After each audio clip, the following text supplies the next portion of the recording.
You're listening to the Esoterics Podcast, hosted by Joe Figueres and Fioraliz Franco.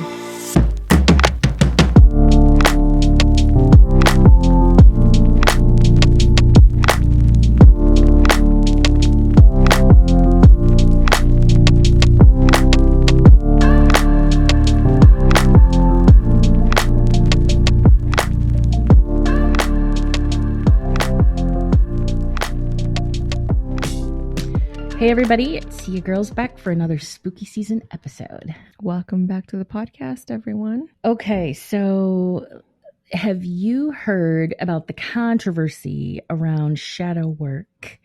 And as all things do, it started on the talk. No, I have not, and I'm already okay. Let me brace for this. Tell me. Okay, so the latest warning about our mortal souls has to do with shadow work, which is literally uncovering the parts of you that need to heal, right? You have classes that people can download and take on shadow work. So, right? All right, so you know what it is. All right, listen. I have a serious question before I get into all of this. Are the Christians okay? Legitimately, are they okay? I mean, I'm concerned. No, I think they're losing their shit. No, I don't think so. I seriously do not think that they are legitimately okay. And I have doubts about the cognition, just the general cognition of crazy church folk. I really do. Mm-hmm. Okay. Mm-hmm. So I'm going to just read some quotes off of the web warning us that we're going to succumb to demonic possession unless we rebuke shadow work in the name of God and Jesus. Okay. In the name of God and Jesus. All right. So who, by the way, I don't think I need to remind anyone who doesn't, that God or Jesus, neither of them, they don't give a fuck about what anyone believes in relation to their worthiness or for a peaceful, loving afterlife, right? Like they don't care. Mm-hmm. Mm-hmm. Don't you think even Satanists get to go to heaven? Yeah, I mean, if there is such a place, right? I mean, I don't personally believe in heaven or hell. I think those are man-made ideas made to control people, and that's it. I 100% agree. 100% agree. For the masses, we'll just call the afterlife heaven, and I don't believe that God's going to be like, sure, you can't come, but you can, but you can't, right? Yeah, it's bullshit, right? For the record, I believe in God. I believe in Jesus, but I just don't believe that they're brimstone in hell. All right. Me too. So anyway, so there are evangelicals. They're not really evangelicals. These are more Christians, like Baptists, those hardcore Christians. And they are just on fire about the shadow work book that is showing up all over TikTok. And apparently, you know what I'm talking about, right? Yes. Because apparently people are like, no, TikTok, I do not want to buy this book because somebody says, shout out to the people marketing this book because there's over 800 million views of this stupid book. They really are. Yeah, they really are pushing the marketing on that book. Yeah. Yes. All right. So, but it's got people up in arms. All right. So I'm going to take some quotes. Tia, I'm not going to do last names. Just Tia says, shadow work is a form of witchcraft and opens doors. We aren't supposed to do any self-healing without Jesus and the Holy Spirit. The Bible has all the tools we need to heal through him. Y'all really need to wake up. Tia. What? That's Tia. Her friend Janetta, I don't know if they're friends, but we're going to call them all friends. Yes. Janetta says, if we are looking for healing, looking to break curses and needing deliverance, we must rely on Jesus to be our source. Seek Jesus, seek medical professionals, and be free from the enemy's devices. Okay. Two more. Bridget. Bridget says, shadow work is New Age witchcraft disguised as self-betterment. No different than energy healing, chakras, etc., which apparently, according to Bridget, are not self-betterment things. Okay, but I will remind you that Jesus laid hands on people, and Jesus was a fucking energy healer. Like, hello. Are you listening, Bridget?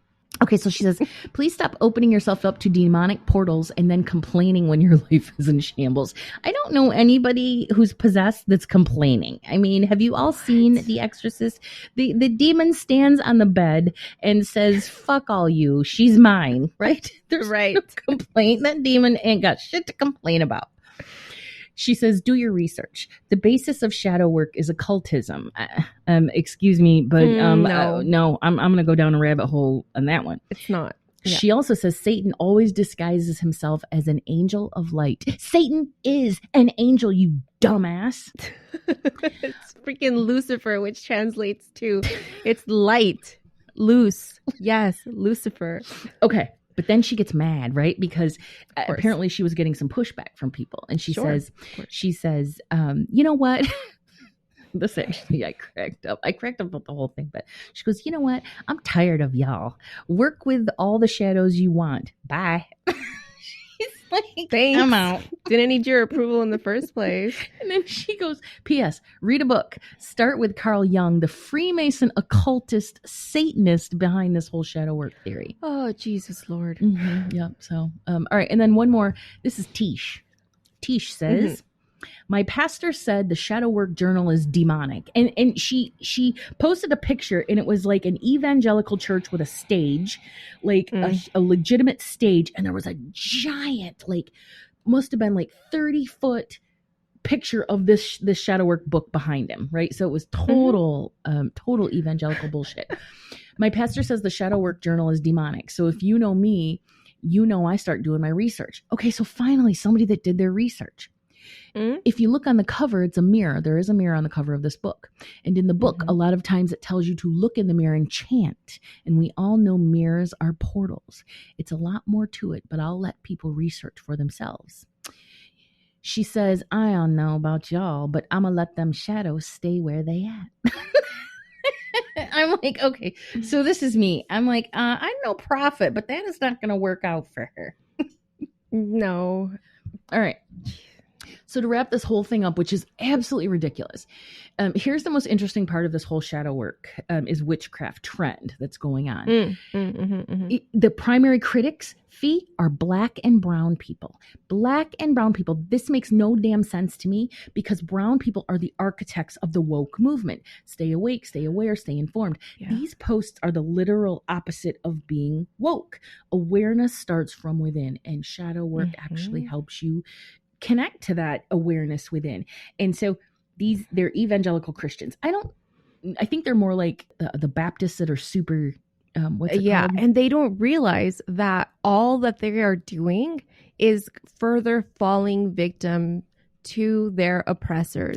Because as people of color, we had our traditions, our magic stripped away from us, from all of our practices and understandings and our belief systems, and then tried to replace them with this Christianity bullshit. Yep. And so when you're saying this, you are just further fermenting yourself with that colonizer mindset. Dude, absolutely not. They're encouraging blind faith and ignorance. And hell no. And so it's simply because they fear the process and they fear getting sucked up into evil. I'm not going to, go off into a large rabbit hole about that. But if you fear something, anything, another culture, another religion, then you have no sense of self and you have no self-trust. You have no self-faith. You have no self-confidence. So listen, brown people, us, you and me, Fee. We are the most suspicious, superstitious folks I know, and that's what this is all based in: is superstition and suspicion. So I'm just going to say this just once, because we here are. Well, I'm going to say this once: brown people, you must do better. Humans are born with a gift of free will, and why anyone would give that up over fear is beyond me. So if y'all are hearing this TikTok nonsense, and you want to weigh in on it, drop a comment, on Instagram or something. It would be an interesting conversation. But this is blowing my mind. Yeah. And I will be the first to tell you, as a person who does offer shadow work classes and obviously teaches this subject, there is nothing. It's actually one of the first disclaimers that I have on my, what is this and what are we doing? It is not demonic. It is not religiously affiliated with anything, like good or bad or however you want to slice it. There's no religious affiliation. So it doesn't matter what your background is. Anyone can do it. All you're doing is digging into the subconscious parts of yourself, bringing awareness to them, finding out where did I learn this shit from? Where does this fear come from? Why is this holding me back? And then once you bring awareness to it, then you can overcome it. You can integrate it into yourself. You can understand yourself and therefore be just a more self-aware, better person who just, inhabits the world and therefore makes a better place because you are now self-aware. That's all it is. It's just self-awareness work. It's not that deep. It is not dark. Yeah. It's so okay, but if anybody has that book, I would love to hear what is actually in the book when it comes to looking in the mirror and chanting and stuff. It's probably fucking affirmations. I am powerful. I am. But then there, it's just re-scripting more likely. Yeah. Help me understand. If you have this book, please reach out to us and help us understand what's going on in the book. I'm not going to. I don't think there's anything bad. No, I highly doubt there's anything bad in the book. It's so dumb. Anyway, so and I love you know how I feel about the TikTok. I'm like, no, I'm not doing the talk. But I love it when I hear other people get all mad because I did this the last time when everybody on the TikTok was all mad about Moldavite, and I'm like, what are you all doing? Remember, I was like, there's nothing wrong with Moldavite. So, so that's me. I jump on the TikTok when I'm like disgusted by what's being shared. Okay, but can I just mention one thing and then we can move on? Is that the good thing about TikTok is that what it does is it brings all of this up to the masses, the kids, the Gen Ys and the young millennials and even the millennials, right? Because your part in evolution is to awaken and become woke. And if that means that this freaking TikTok, shadow work TikTok got 800 million views. Oh my God. I don't even think Taylor Swift has that kind of, audience. So, I think it's a good thing. It's just hopefully people are using discernment. Right. Yes. Absolutely. 100%. And speaking of using discernment. Okay, good. What do we got now? Dude, conspiracy theory people just fucking ruin everything. So now there's this whole thing about turning off the emergency broadcast system thing on your phone because apparently the signal when it comes on is going to disrupt your DNA. And I don't know what's going to happen to you. I don't know. That's the same reason why people stop using microwaves. Codes. So apparently it's going to affect the light codes of your DNA and cause you to mutate? What? I'm sorry, but how is it any different than you having a ringer set on your phone? I'm confused as to what is it the frequency? So what if I had this sound on my phone all the time? Would that change? It doesn't make any sense. I don't get it. It has to be the frequency. It absolutely has to be what people are freaked out. Who's freaked out about them? What is the origin of this stupidity? I've seen posts on it on Instagram and I've seen people talking about it on TikTok. I just skip right through. I have zero space for that kind of stuff. So I see it, I scroll right through it, but it's still, it's still around. And these types of ideas, I'm just it's fear. It's fear-based. It's a pendulum. You're so far one way that you can't see that what you're saying is just ridiculous. It's so far off the deep end. You sound dumb. You sound dumb. Yeah. That reminds me of recently, have you heard about the allegations that came out against Russell Brand? No, tell me. So, without getting too deep into it, basically, there's at least one woman, and there's probably several, who have come out against saying how he was abusive. One specifically, she was a teenager when she met him, and he was essentially grooming her. And then once they had a relationship, and there was this whole thing, and yeah, he was abusive on many levels, humiliation. And even if people have now looked deeper into his relationship with Katy Perry, because she has it in her documentary when he broke up with her over a text message right before her show was about to start. So she's having a breakdown, right? Obviously her marriage is coming into an end, and he did this right before she's starting her show. And they're pointing this out as saying that's humiliation. Yeah. It's a humiliation ritual. Yeah. It's humiliation. That's how abusive men control women. They do. There's all sorts of different ways that people will do it, but humiliation is one of them. It also goes back. There's also this whole thing people pointing out to the men who will smash the cake in their wife's mouth. Yeah, the wife's when face. When the wife specifically says don't do it. When she has specifically said, I don't want you to do it. Don't do that to me. Please don't do that to me. Like ruining hundreds, thousands of dollars worth of, their hair and makeup, their dress, all that stuff. And it's humiliation. It's lack of respect. It's manipulation. It is abuse. Anyway, I'm going a little far. Well, okay, but wait, I thought Russell Brand was all woke and everything. So he was for like a moment. Like he had like, there was like a little sweet spot there where he was like woke and he was making he was like this, thought leader. And, he was saying, things that this isn't right and da da da. And then the pandemic hit and he went again, talking about pendulums. He went far off the deep end, all the way down to like when you go down the conspiracy theory tunnel and you end up right wing. Oh no! That's where he's gone. Make that shift from conscious thinking to crazy thinking. Because I think it comes with because you've already had some kind of programming in your life with religious programming, that fear-based thing, right? Yeah. So it's like ingrained in you to like fear something. Mm-hmm. So then you just find the next thing to fear. So now it's vaccines. Now it's like this plague that was planted in the earth. Like it's all a conspiracy against us to control us, even though if you look historically, we've always had plagues and this shit has always happened. It comes in fucking cycles. Like it's just human history. Right. So yeah, so now it's a government conspiracy and there's these, the vaccines are in and they're going to whatever. So now he's change a crazy your DNA. kook.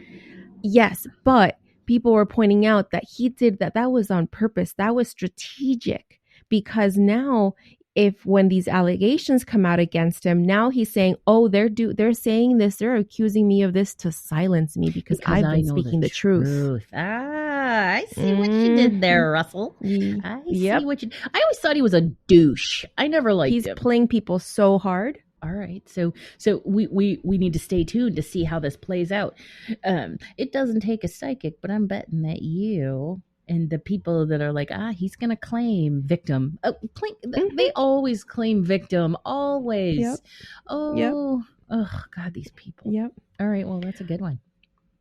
And finally, there's my more. last, okay. my last one. This is not Russell Brand, we but should this do is connected. A whole episode on gossip, internet gossip nonsense like this. Okay, we have done a conspiracy theory episode. Did we talk about? Okay, well, we'll do another part 2. I know we do, because this one, now anti-vaxxers are not just hurting themselves, because it's one thing to, just walk around unvaccinated, even though we've had this pandemic. Right. And then not vaccinating their children, which is, that's sad too, because innocent children. Right. Yes. But now they're fucking hurting animals too. Because they've taken it to the extent where they're not vaccinating their dogs. They're not getting them the rabies vaccine. Okay, but what if their dog? Oh, all right, okay. Because Hollis had a full everything before I adopted him. So yes. So the problem is same thing with like how we've controlled polio and measles, and even chicken pox isn't like as severe as it once was. The problem when people stop vaccinating is these things are going to have a resurgence. So at this point, our levels are down, I believe, to like 80% vaccinations for rabies on dogs. Mm-hmm. If we dip below, I believe it was 70 or 75. If we dip below that, then we're going to start seeing rabies be much more pervasive. We're going to see other dogs getting infected. We'll see people getting infected with rabies. So good luck out there, people, because it's crazy. You know what's weird? That actually, so when I left the corporate world in 2016, I didn't have insurance for for 4 years. I was not sick a day, one single stinking day in the entire 4 years. Never sick, nothing. And then 2020 hit. And then I moved here and I got insurance here. And I tell you what, I used that fucking insurance like once a month because there's always something, right? Sniffles, coughs, COVID, aches, pains. It's the craziest thing. And I was thinking the other day, I wonder if like our global immunity has dropped, because here's something else that's weird. And I don't know if you've noticed this or other people, but like if I use like cream cheese or sour cream or even cheese, I don't remember it going bad before like it does now. Like it goes bad quick, like mold grows on the inside of it. And I'm not like gross, like I don't have a gross kitchen. I'm like really, you know, and I wash my hands and I don't like to touch things with my hands. But I'm telling you what, I have to throw more food out now than I did prior to COVID. And I'm wondering if because our immunity has just completely gone down. And also the suppression of germs. I don't know. I'm not a scientist or anything, but it's just something that I've noticed that since COVID, I have to throw a lot more dairy products out. Well, even the other day, some mayo, I had mold around the rim of my mayo. What? Like it's weird because I don't have unsanitary practices.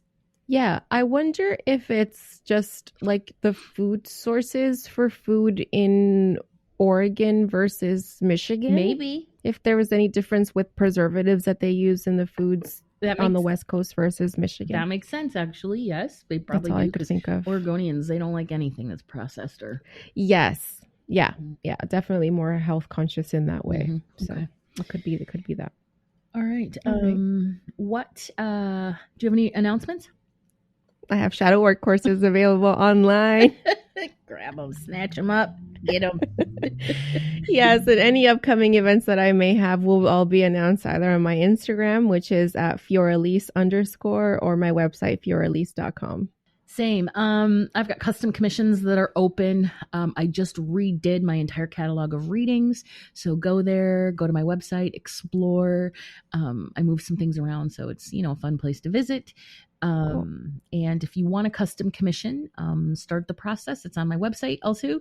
If you need the ability to make a payment to make this custom commission process available to you, or accessible, reach out, send me an email. I'm happy to work with you. And finally, our retreat announcement. Registration for our 2024 Quantum Consciousness Retreat for healers, mystics, seekers, and alchemists is now open. Spots are beginning to fill, so get your application in if you would like to take part.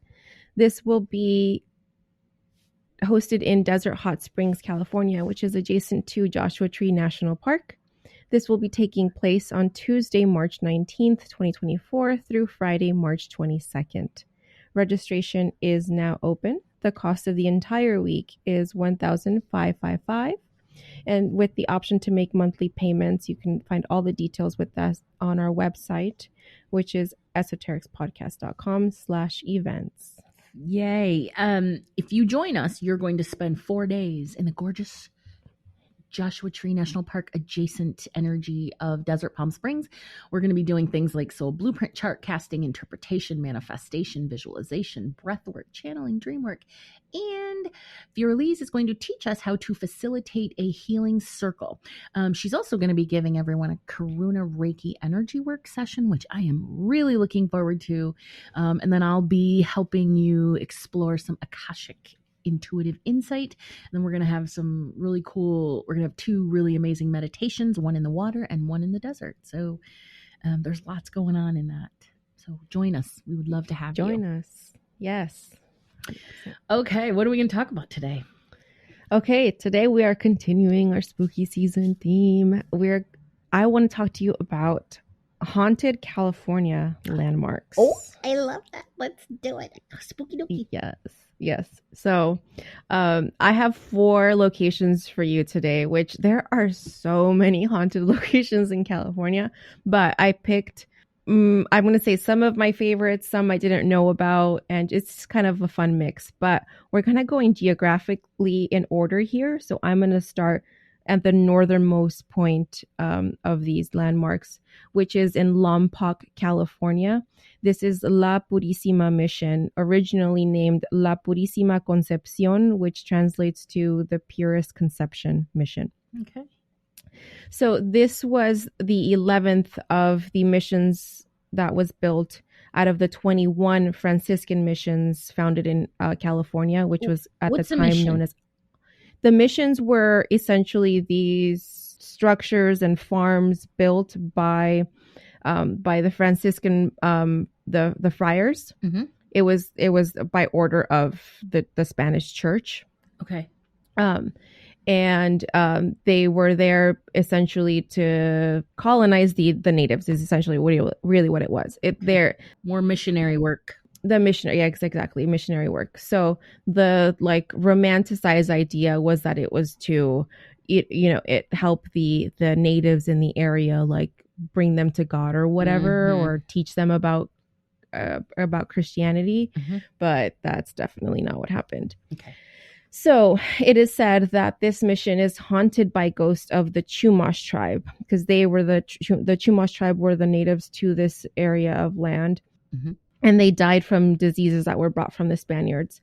People who visit the mission report eerie whispers, indistinct shapes, cold drafts, and a lot of paranormal activity, including a spirit soldier. Oh.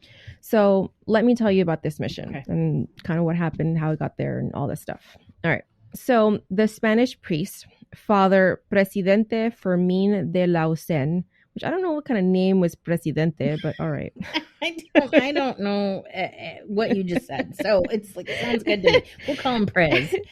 He founded La Purisima Mission on December 8th, 1787.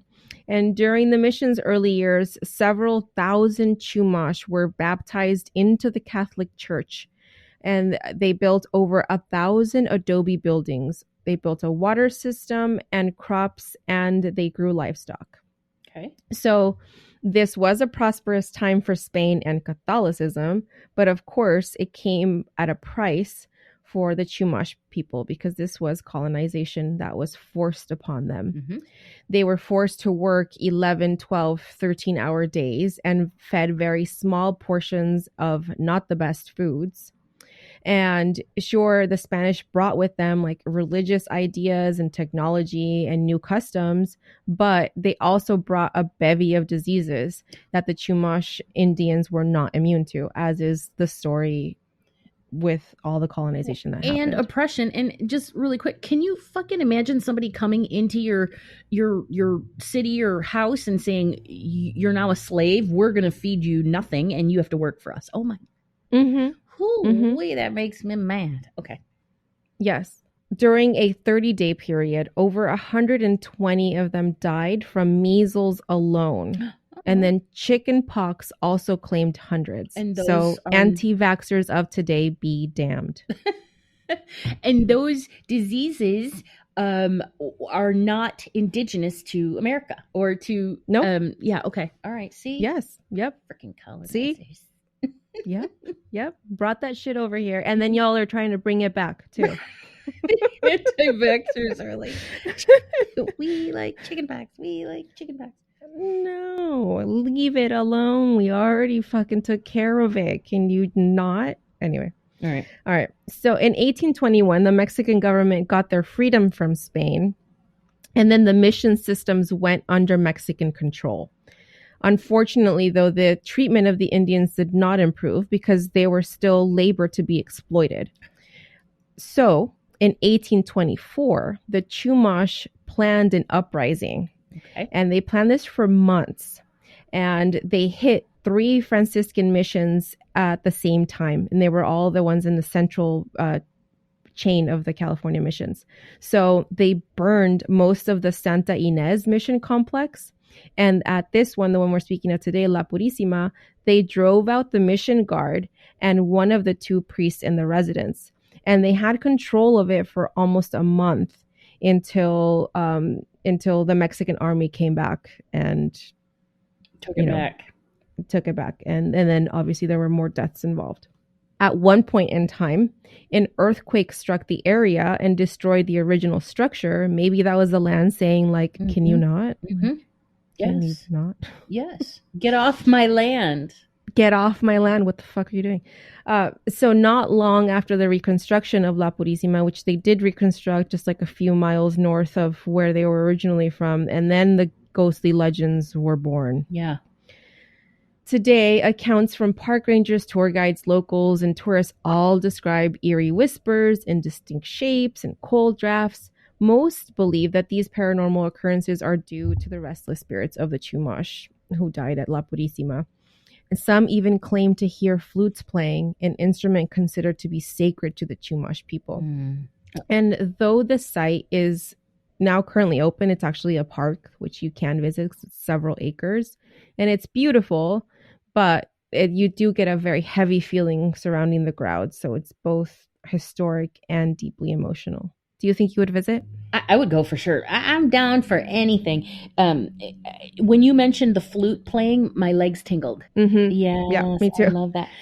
Yeah, definitely. I would go. I would visit. The only place that I wouldn't go or I wouldn't fuck with is like, any sort of like super, super mean and vicious and savage, like elemental energy. That's the only one. Why open yourself up to that? Because elementals are dicks. Yeah. I'm with you. I would go too. I think I would go. I don't know. So I've been to a couple of the missions. So I've been to the San Gabriel mission. That one's like the closest one that I have. And then I've been to San Juan Capistrano, which it is beautiful. Mm-hmm. But oh my God, the heavy feeling. Like I walked through what was like the graveyard, and I just felt like it was the children that were buried there. Oh, little babies. And it made me so sad. What I don't understand is how people can take wedding pictures there. Like people will literally, they'll have weddings. They'll take their wedding pictures at the mission. And I'm just like, oh, that's weird. That's like giving the same energy as like you having your wedding at a plantation. Yeah. Like all the death and abuse and all just the horrible things that were done to people there. Absolutely not. They probably don't know and they're not aware of the history and stuff. Yeah, I'd go to that one. Next up is the Winchester Mystery House. Have you ever been here? No, but it's a bucket list item. Okay. Let's do it one day. Okay. All right. So the Winchester Mystery House is in San Jose, California, and it is supposedly haunted by the ghost of its eccentric builder, Sarah Winchester. And she's said to have built the rambling mansion to protect her from the spirits of all those killed with her late husband's famous line of rifles, the Winchester rifles.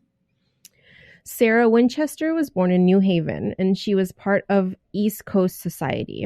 In 1862, she married William Wirt Winchester. He was the only son of Oliver Winchester, who founded the Winchester Repeating Arms Company. Sarah and William had only just one child. Her name was Annie Pardee Winchester, and she died a month after she was born in 1866. It's sad. She was like, I'm the fuck out of here. Not in this family. No, thank you. Goodbye. Sarah, in 1881, William died of tuberculosis, leaving Sarah with a $20 million inheritance and ownership of half of the Winchester Company. Hold on. I want to know how much $20 million is in 1881. Hold on. I'm going to say $150 million. No. Yeah, $150 million. Oh, I don't even know if it'll give it to me because it's, what did I say? 1881? 20 million in 1881 and oh my God, dude. It says 20 million in 1881 is equivalent in purchasing power to $602 million today. It's an increase of $582 million over 142 years. You couldn't spend that. I don't think you could spend that in your lifetime. How crazy. Could you? You couldn't. I mean, you could give so much away. That's probably why billionaires give so much shit away, because they're going to get taxed on it if they don't. And what are they going to do with that? God, I want to be the recipient of a freaking endowment so bad. Where's our secretly rich dead aunt or uncle? Okay. So she got that inheritance and ownership in half of the Winchester Company. So this made her one of the wealthiest women in the United States. For sure. Sarah's mother and father-in-law died in the same year, after which she almost exclusively wore black mourning clothes. That's sad. She just lost like everyone. Everybody. Yeah. And I'm going to assume went crazy. So yeah, just a few years later, she left Connecticut and embarked on a renovation project that would take the rest of her life. And no one is quite sure why, but Mrs. Winchester demanded constant changes to her very large house. So, of course, there's stories.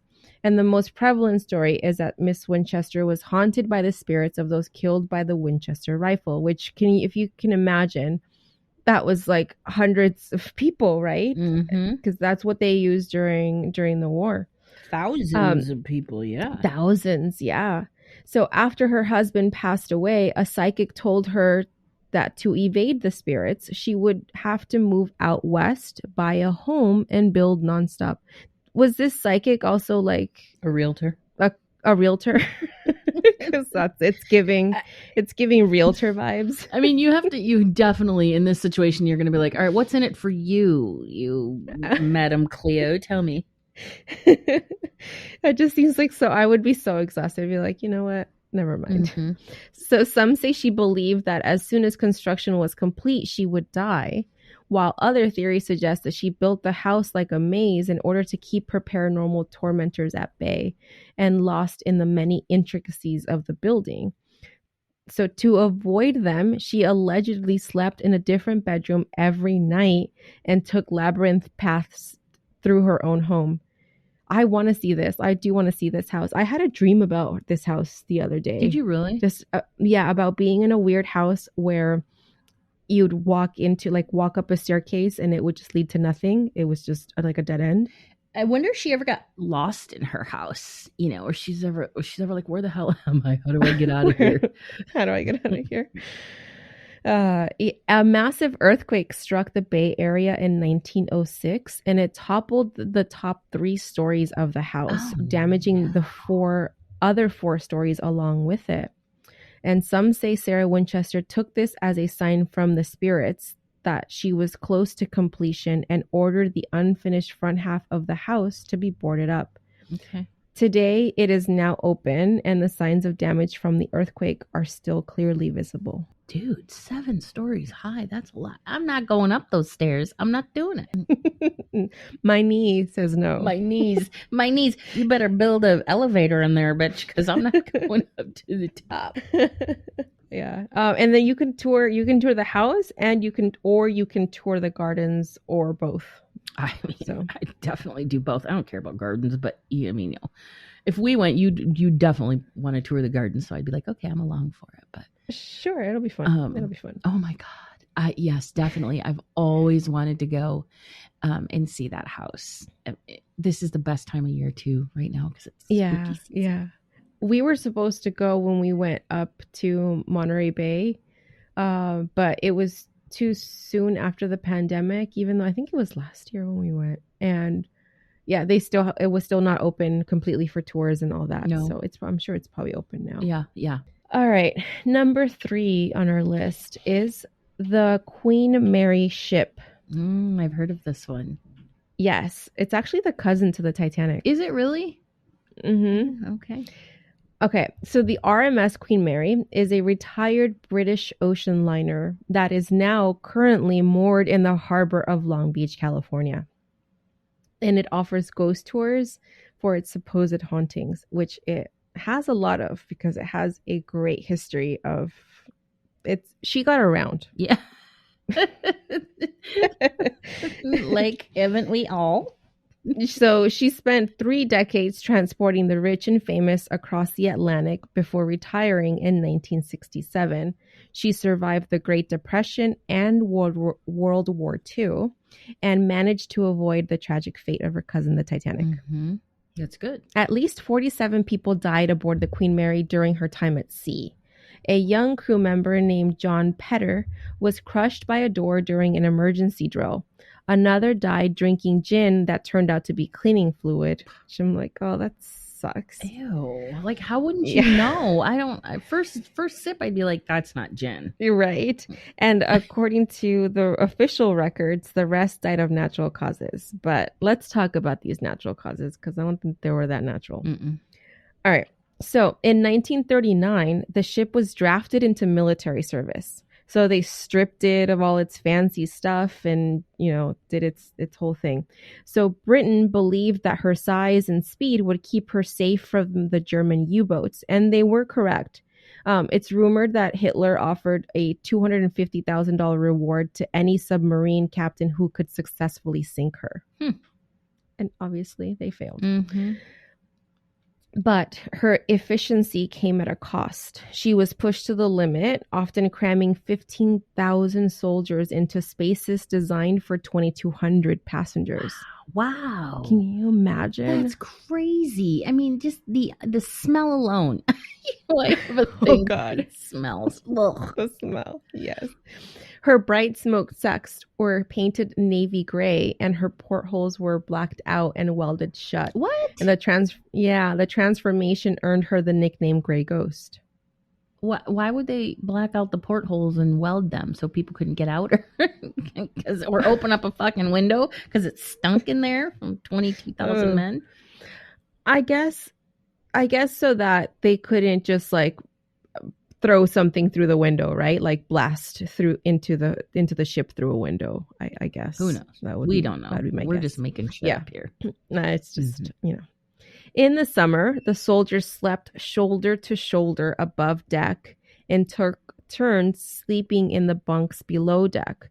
The lack of airflow made the cabins suffocatingly hot. Mm-hmm. Some soldiers died from heat exhaustion, and others just straight up jumped ship. Right? They're like, I can't do this anymore. This is Fuck awful. this.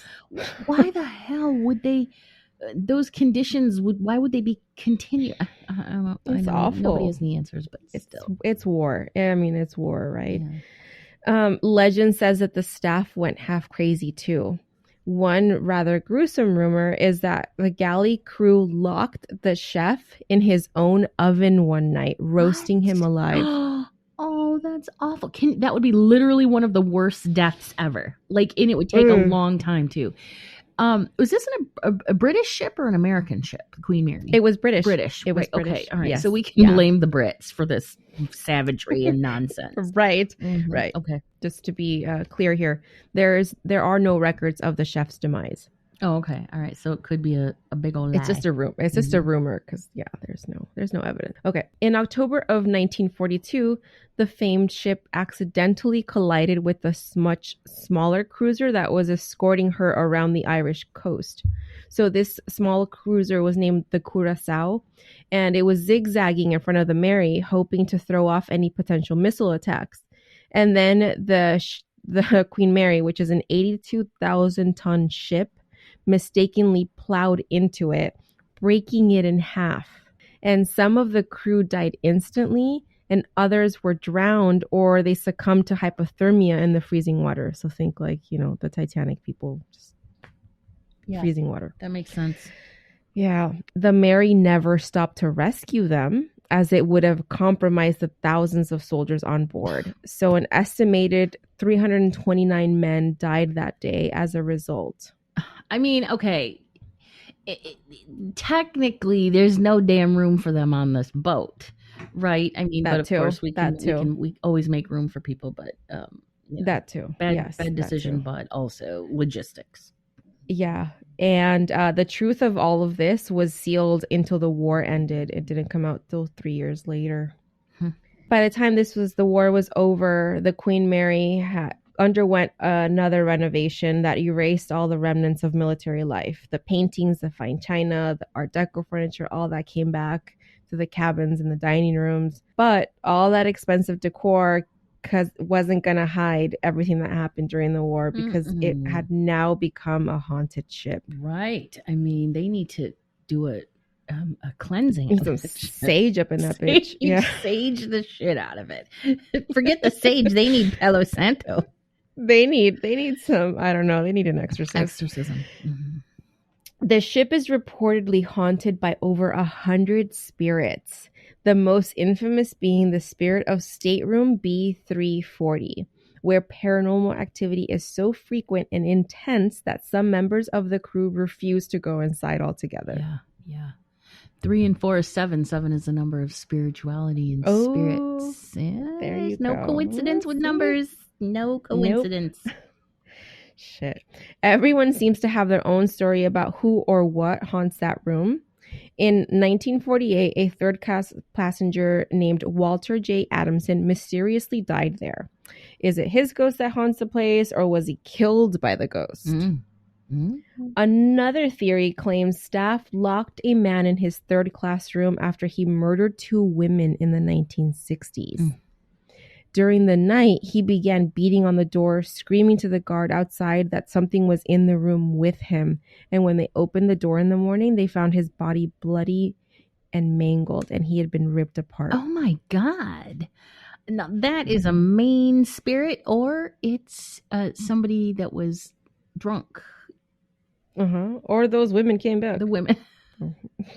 Right? That's gruesome. Leave women alone. When the ship was retired in 1967, 3 third-class rooms were combined to create a larger hotel room. That's that B340. And then that's when the guests began to report the odd things. One woman said she was woken when the bed covers were ripped off of her in the middle of the night, and then she saw a man looming over the end of the bed. Others heard phantom voices and complained that the faucets turned on by themselves. The ship received so many negative reports through the 1970s that B340 was closed to the public for over 30 years. Oh my God. And it was reopened as a haunted attraction in 2018. And it's still open, right? You can still go to the Queen Mary right now? Oh yeah. Yeah. Oh yeah. Ghost Hunters did an episode on it. Yeah. So my friends who you met, Jack and Annette, yeah, when they were in high school, I want to say they had their homecoming on the Queen Mary. Did they? Shut up. That would be the best. Yes. And actually Jack has a story of what he saw on the Queen Mary that night, because he saw and felt things there. Because he's got mediumship. Yes, he's got mediumship things, and so yeah, he's seen things. Next time you come, I'm gonna have him tell you. Oof. I love those stories. That's so cool. Okay. Other haunted areas on the ship include the former first-class swimming pool, boiler room number 4. And the doorway where John Petter was tragically crushed during an emergency drill. Okay. Petter's ghost is often spotted wearing blue overalls, and sometimes he'll run behind people whistling as if to warn them. And other times he'll ask guests if they've seen his wrench, which I'm like, is that a sexual innuendo? What if somebody says, no, would you like me to see? And when they turn their back to him, he's gone. So he's just a tease ghost. Talk, no action. The sheer amount of ghostly activity aboard the Queen Mary has earned it the right of the most haunted ship in the world. Yeah. And it attracts as many paranormal fanatics as it does history buffs. And still, even in the light of day, there's something creepy about Mary. The ship is a relic of a bygone era. Yeah, definitely. I'll do it. I would do it for sure. Yes. Okay. And the last one on my list, and I saved the best one for last because we've been here. And we had spooky dooky experiences. Yes, it's the Whaley House in San Diego, California, which is said to be the most haunted house in California. The Whaley House was built by the Thomas Whaley family in 1857. The home once hosted the town courthouse, a general store, granary, theater, and even the morgue, which was like, wow, guys, that's a lot in one house. A lot in one house. It evolved into a commercial hub of early San Diego before the quote-unquote new town was developed several miles to the south. This is a National Historic Landmark, which is now a museum, and it does have that reputation of being the most haunted house in America, named that by Life magazine. Dude, it's so cool. So the house was built on the site of public gallows and the scene of several deaths. It is home to several ghosts, one of which was there before the house was even built. Wow. Okay. Yeah, so because of the gallows, right? Exactly. Yeah. So in 1852, a man known as Yankee Jim Robinson was caught trying to steal a boat. He was beaten and taken to jail. Jim had a trial, and then he was to hang for his crime, which that's kind of fucked up for just stealing a boat. Like, you couldn't just like... Did he actually steal it, or did he just try to steal it? Attempted stealing. It was attempted to steal. Then, just put him in jail. Like, I don't understand. Fucking savages. That's what that's a lot. Whaley house people. Yeah, so he was sentenced to hang for his crime, and 2 of his possible accomplices were sentenced to prison. Mm-hmm. And that's his possible accomplices. Mm-hmm. Like, anyway, mm-hmm. Okay. So on September 18th, 1852 was his execution day. And on that day, he was barely conscious due to the beating and the lack of medical care he received. Mm. The sheriff gave the order for the executioner to pull the mule cart from underneath Jim. The executioners did not factor in Jim's height when constructing the gallows, and Jim's toes scraped the ground, and it took approximately 45 minutes for Jim to slowly strangle to death. Oh, that's awful. It's completely awful. That's definitely cruel and unusual punishment. Yankee Jim has stayed on at the house. People have heard him trudging around in his heavy boots upstairs. The gallows once stood where the archway between the music room and the parlor now stands, so visitors have felt like they were being strangled while passing the archway. And that's probably why that whole area is now roped off. Because remember, you couldn't go in there. Yes. You could look into it, but you couldn't walk in there. Yeah. Okay, wait a minute. Say that again. You can edit this part out. Say that again. Yes. So do you remember when we went and we were looking at where the dresses were? There was a dress in the vitrine and the glass thing. There were like 3 glass cabinets. Yes. And then next to that was like the parlor room. Yes. So that's what I'm talking about. So the parlor room and the music room were roped off, so you can't go in there anymore. You can't walk. Because what happened? I was looking for something. Yeah, because that's where the gallows were. The gallows stood where the archway between the music room and the parlor now are. Yeah. Oh, okay. So remember when I was there, and the reason I was only half listening was because I was looking for something. When I was there, something happened to me, and I talked about it on the podcast, but I don't remember what it was. Do you? Yes, you said you felt their energy, and they were actually really nice. I remember because you went in there and talked to them and said, like, thank you for letting us come to your house. That's right. Okay, so what episode was that? Was that the Elsie Wheeler episode that we talked about that? I'm trying to see if I made any notes on it. I don't think I did. I don't know. I don't remember what. I think that would have been, it would have been an episode we did in January. It was, I know. Or February. And I'm here. So it was, I think it was January or February. So you're right. I know, I just can't find it. So, all right. Let me just check one more thing and then we'll just move on because it's not necessary, but I can always just say, oh yeah, I did. I felt something there. Now let me see. Okay, here we go. Combined. Nope, I'm not going to spend any more time looking at it. So, okay. And in 1869, the city leased a first floor room as a courthouse. A heavy iron chain in the room has been seen swinging by itself, and several people have felt uneasy in there. That was the first room we wanted to. Yes. And remember, it was really dark in there too. Yes. Yes. I didn't feel anything in the actual courtroom. Like when we first walked in, it didn't, I just noticed that it was dark, but that first closet that you walked to that they had roped off where there was stuff in the closet and it was lit. Yeah. I was like, that's a creepy closet. Yes. Part of why it's so dark though is because they removed any electrical lights and they've changed everything back to kerosene. That's why it's so dark in there. Which is either a fire hazard or it's not, right? But it's also historically accurate, which I can appreciate that. Yeah. Okay. In 1871, an angry mob held Anna Whaley at gunpoint on the 9th step of the stairs while public records were removed. Thomas Whaley was out of town at the time, and a chill in the air is reported there.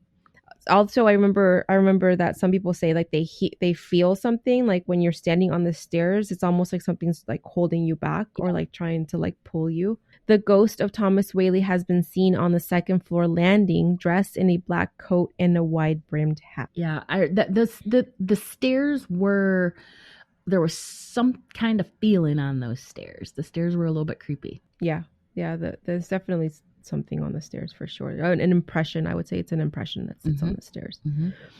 In 1882, Violet and Anna Whaley, who were married George Bertolacci and John Whaley, which I wonder, was John Whaley her cousin or something?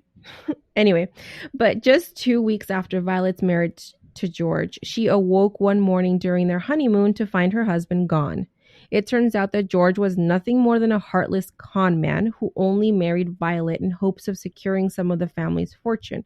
And when this didn't happen, he bolted as soon as possible, leaving Violet heartbroken and alone. During those days, society shunned women who returned home without their husbands. Divorce was frowned upon, and it must have been her fault, unable to keep a husband. You know, what was wrong with fucking Violet? Like, except for marrying a dick. Anyway. So, the divorce took almost a year to finalize, and Violet never recovered from the shame. At age 22, she shot herself in the chest and left nothing behind but a suicide note. That's really sad. It was very sad. It quoted a poem by Thomas Hood, and it said, "Mad from life's history, swift to death's mystery, glad to be hurled anywhere, anywhere out of this world." That's heartbreaking that somebody would be like, sad. That's really sad. But it's true though. Earth fucking sucks, right? And spirits are like, I don't want to go there. That's just a stupid place. And that's also the problem when you have the opposite of community support, which is like community shame, and you have people, you know, who are just awful to you even though they don't know you. Another Whaley daughter, Corinne, was engaged to be married when her sister passed, but her fiance broke off that union after the scandal that Violet's suicide caused the family. Yeah. After these events, Thomas built a new family home not far from the original house, and the original property was left vacant for nearly 20 years. Oh my gosh. So there's lots of opportunity for spirits to assemble. Spirits assemble. So there are more haunts, including in the music room. Turn of the century songs, laughter are heard, and the smell of cigars and smell of perfume come in, which could quickly disappear. A lamp in the music room has a couple of crystals that hang off the lamp, and these have been seen moving while others are motionless. I found the music room to be to feel that I felt like happy, fun energy in there. Like it was, a lot of life. Yep. The ground floor windows have been sealed to keep them from opening by themselves. Oh. Because they would open by themselves and set off the alarms. Oh, well. Yeah. There's a little girl ghost that people believe is the granddaughter of Anna Whaley.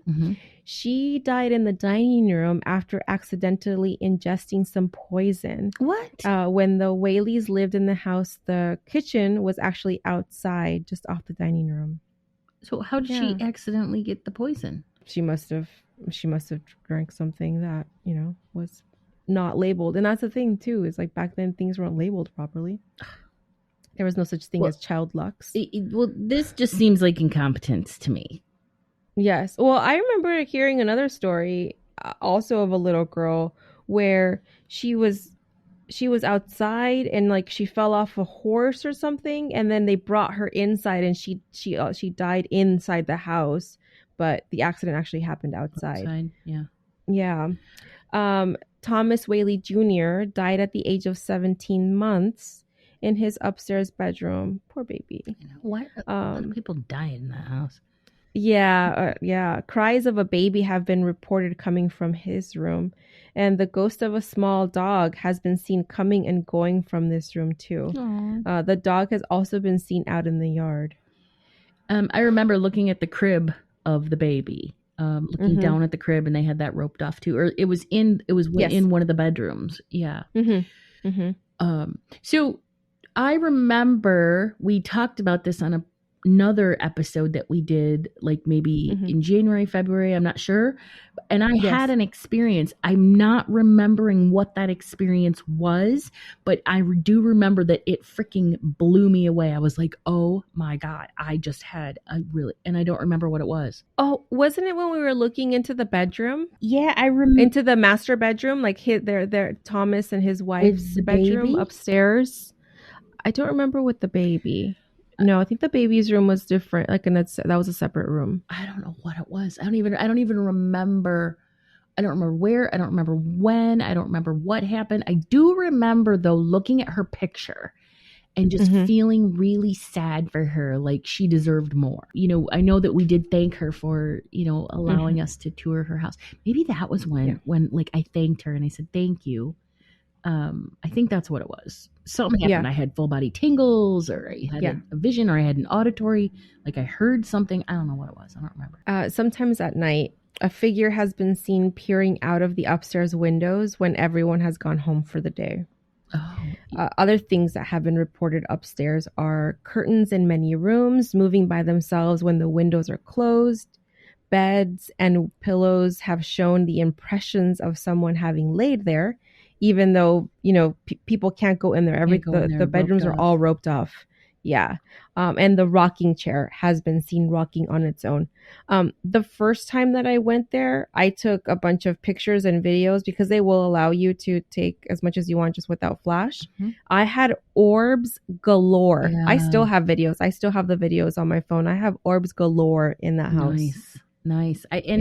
And listen, orbs are, I mean, they have been proven to be actual spirit activity. You know, and my question is, I mean, I know that we've talked about earthbound spirits and stuff. We've talked about it on the pod. We have a couple episodes about spirits and stuff, but what is it that's keeping them there? You know what I mean? Like, go into the light, go, all of you. Yeah. None of you need to hang out, you know, unless maybe it's their quote unquote job to be spirits in the house in order to generate this, you know, the buzz and, you know, I don't know, maybe there's a reason for it. I strongly believe that a lot of the things that people interpret as ghosts or ghost encounters are just energetic impressions that are left behind, residual, by people.